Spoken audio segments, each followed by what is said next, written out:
everyone and welcome back to my channel. If it's your first time here, my name is Cassie Amber and I'm a plant-based holistic nutritionist, and if you've seen my content before then welcome back and thank you for watching the video.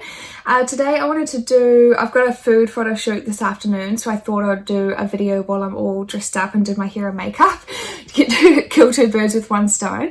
I feel like doing a business video today, so I wanted to talk about 10 ways to diversify your income as a nutritionist or a health coach. You don't have to just be in those industries. If you're a PT or if you've got any kind of freelance business where you're working for yourself, hopefully you'll find these tips helpful. You can just adjust them to fit your needs kind of thing. I think this is really good to know, especially what we learned with COVID last year, is that people always say that starting a business is so risky, but it's actually risky having a job as well. Things can happen at any time. The economy can go down. The world pandemic hit heaps of people. Their jobs got impacted, and it's just really important for security to have several different things to back you up instead of just having all of your eggs in one basket, if that makes sense. And it's also just good to try things to see what sticks and see what works and just open your mind up to new possibilities. So yes, if you're looking forward to the video, hit like and subscribe, and yes, let's get into it.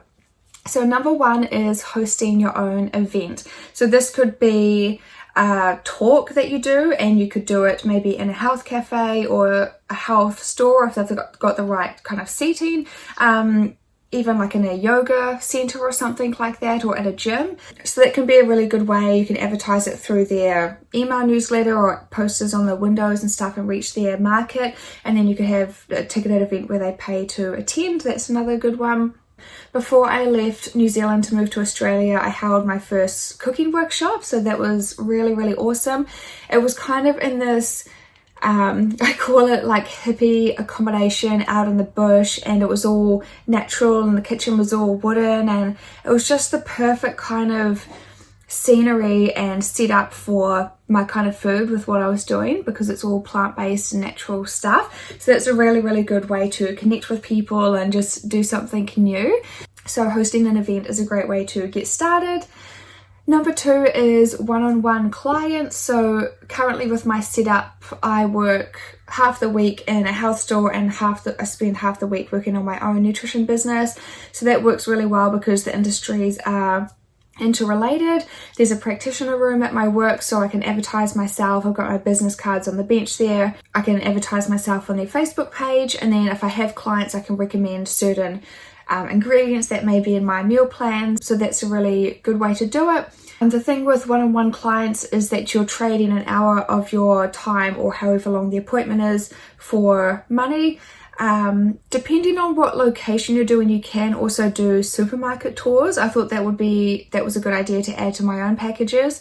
I work in a shopping mall, so it depends on where you're based, but I could do the one-on-one consult with the client, then walk across, go to the supermarket, show them all about reading labels, why to choose one food over the other, and just give them that security and confidence next time they're in the supermarket by themselves. Number three is group programs.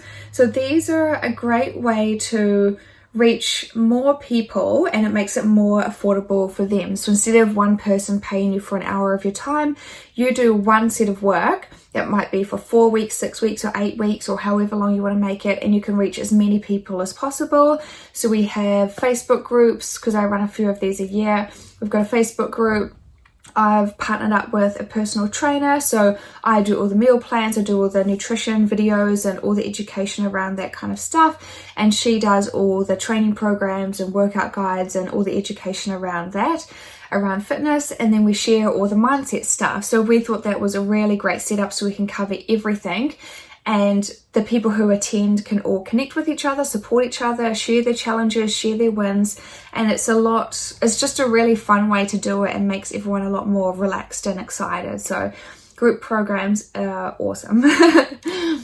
Number four is having paid webinars. So if you have a topic that you feel that you can talk about, and like if you're an expert in a certain kind of niche, you can do a paid webinar. You could do a free one leading up to that and then advertise the paid one if they want to learn more. I also saw last night that you can now go on on YouTube lives you can get donations, and on Instagram lives you can now get a donation badge. So I think that's just a new feature. So yeah, if you think of a topic that will change people's lives and you want to talk about it, then they can pay to get access to your exclusive content and exclusive knowledge. Number 5 is a membership site or paid newsletter. You do need a decent sized audience who are really engaged with what you're doing before you start this to make it worthwhile your time. But basically they may pay a small fee per week or a subscription per month, and then you send them exclusive content that is really, really special of things that they can't get for free already on the internet. So that's a good way to do it as well. And with the membership site, just remember you've got to keep that up for a long period of time. So say if you want to have a break from social media posting, you can, but with a membership site, you would have to do all the content in advance before you have a holiday and stuff, because people are paying for that. Number 6 is sponsored posts. So I do have a full Instagram course because I've been building my business on Instagram for quite a few years now. I've experienced both sides. So I've been building my small business, which is my nutrition stuff, online. I've had a few businesses over the time. I've had a social media business, I've had a food truck, I've had a meal prep company. So I've been doing that for years, and I just find it so fun creating content. So in the course, I show you all about how to create your content, make your feed aesthetically pleasing, diversify your income, how to edit your photos, how to connect with influencers if you want to go down that route. And I've also been on the other side of it, being an influencer, if you like to call it, working with other brands and creating content for them and just doing all these different partnerships, which is super, super fun. I love it. So for the sponsored post kind of side, if you want to work with certain health companies, you can reach out to them. I also share in my course where to find companies to work with, or if you're on the other side, if you're a company, how to find influencers to work with that suit your brand, and how to manage all the content and all that kind of thing. In terms of getting sponsorships, I don't actually ask for money in exchange for the posts. Maybe if my account was bigger, but depending on what they are, if it was something that I don't really care about, then I'll say what my rates are. But if it's a product that I actually love and I actually look forward to every month, then I'm happy just to get the product kind of thing. So it's kind of just an exchange in services depending on how valuable their product is or what you kind of get out of it. So I'll leave that up to you to decide.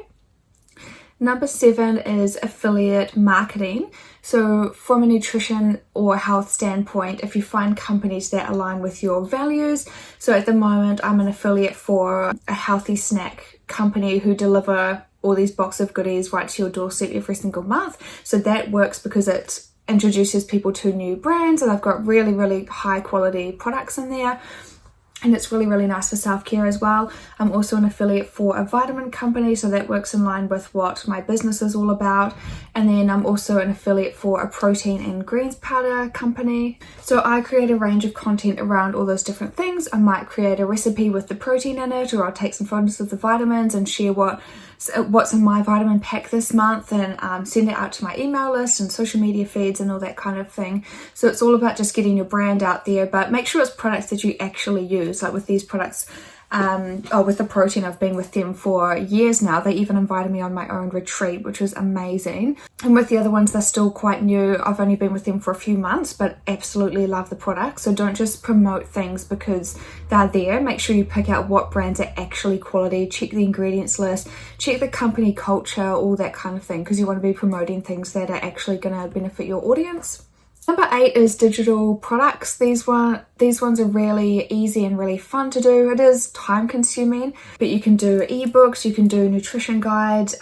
If you're a PT, you can do fitness plans. I've got my Eat from the Earth meal guide. You can do recipe books. You can do templates. So whether it's like a goal setting template or a program or like a meal setting template or grocery list, you can sell all those kinds of things.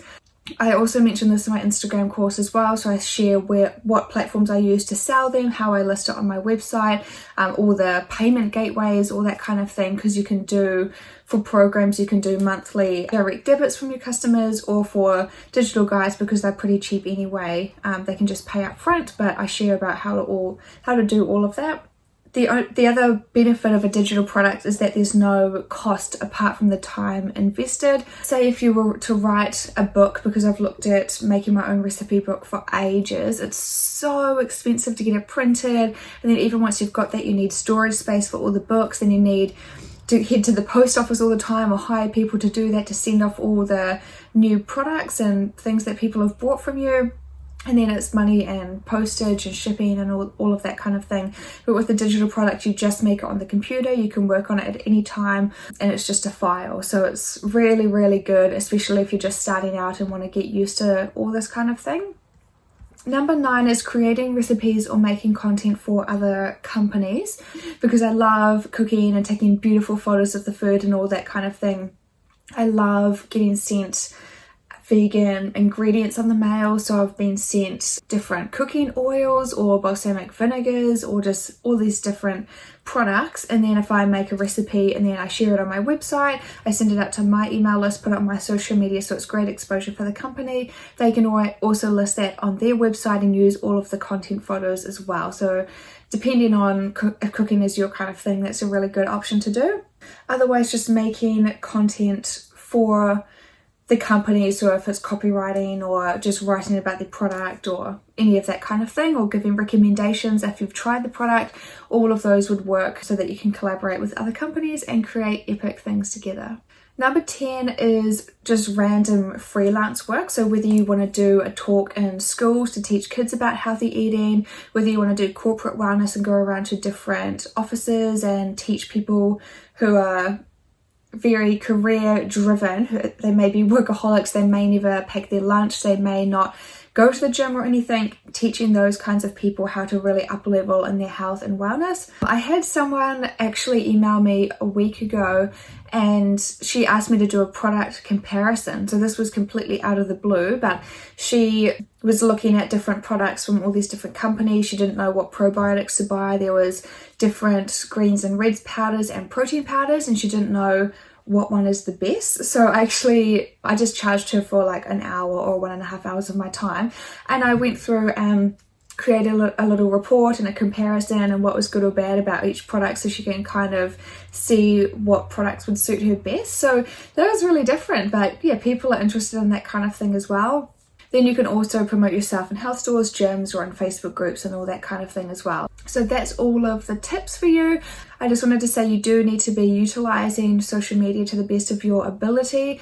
I spent years and years just on Instagram and it has worked for me, but you just make one post, and say if I'm posting 5 or 6 times a week, it takes half my week to make the content almost, and then each post people can only see it for 24 hours till you make the next post. I didn't start going on YouTube up until a few months ago, and I never really knew about it. I never watched videos on here, and then I started finding channels that I liked and videos started popping up from 2 years ago. So I was thinking, why am I not utilizing this platform? Because it's one of the biggest search engines available to us. So I'm on Instagram, YouTube. I just finally made a TikTok. I was so reluctant because I didn't want to do any of those dumb, cringy dance videos. Sorry to anyone who does that. It's just not me. I do not find it funny or entertaining at all. But I kind of cross over my content, so I might make a TikTok and then use the same thing for an Instagram reel, and then for my Instagram captions, because I spend a lot of time taking all those photos, writing it all out, I might copy and paste that and then put that into my email newsletter. And then YouTube videos is just for more longer form content, and I promote that to my email list, all of that kind of thing. So it all intertwines, and I've got Facebook and everything as well. So for email, I use ConvertKit. It is one of the more expensive ones that there are, but I signed up with that to begin with, and then I was like, oh no, I want to go to a cheaper one or a free one, and it just was not easy to use. I found I like with ConvertKit you can create funnels and automations and sequences, and I just like the layout of the software, and I find it really worth the money, to be honest. With email, your audience is yours. So say if YouTube went down or Instagram went down, your email list is going to be like your savior kind of thing. So it's really, really important to grow that.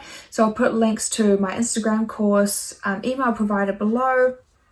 And just for marketing, standing out and being yourself. You don't want to fit in with everyone else because you're just blend in kind of thing. You've got to figure out what makes you unique, what's your niche, what are your little quirky traits. And then also having a lead magnet will also really help your business. So for me, I've done a few. I've got a free 7-day plant-based masterclass series. So it's for anyone who might be interested in going plant-based, and it's just like a 7-day email newsletter, and I've got content on all these different days, and it teaches them all about the diet. And then you have a paid offer at the end. So then I offer my meal guide.